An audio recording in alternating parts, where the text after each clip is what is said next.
naglilinis kami ngayon dito kasi ang dumi yung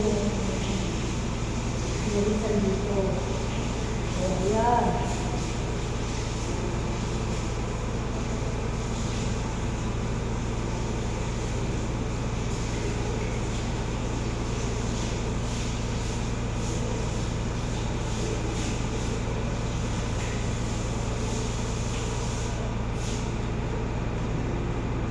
Ito ay galing sa lababo.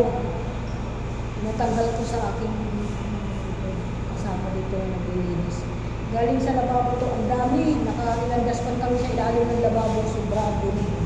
Grabe. Yan, pinapapunasan ko sa kanya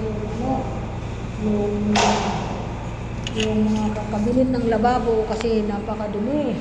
For today's video ko, tingnan mo, pinutas ko siya. Yan.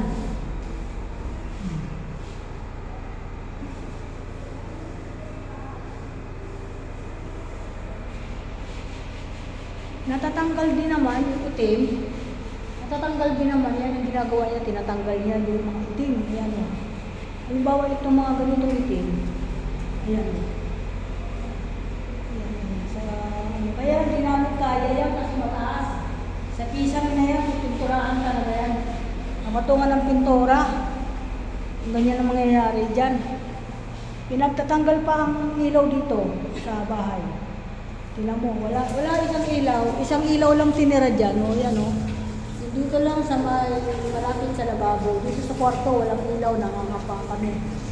Kaya, yan. Wala kung saan ako kukuha ng ilaw. Hindi na lang ako kay Judith ng ilaw.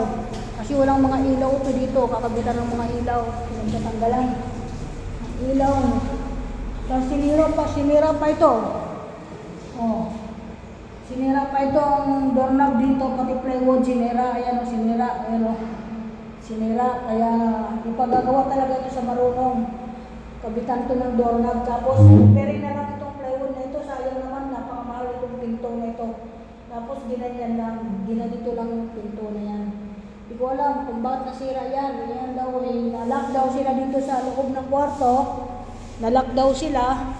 Hindi nakalabas kaya tinadyakan ata yung pinto na yan para mabuksan lang.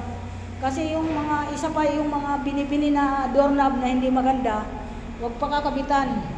Kasi mahirap pag nasira ang pinto. Napakamahal ng pintuan ngayon. Okay, thank you. Magandang umaga. Good morning sa mga idol. Yan, napagod na naman ako ngayong araw na ito. Buti na lang sinamahan ako ng aking naglalaba. Yan. Dalawa kami dito kasi mahirap maglinis. Okay, thank you.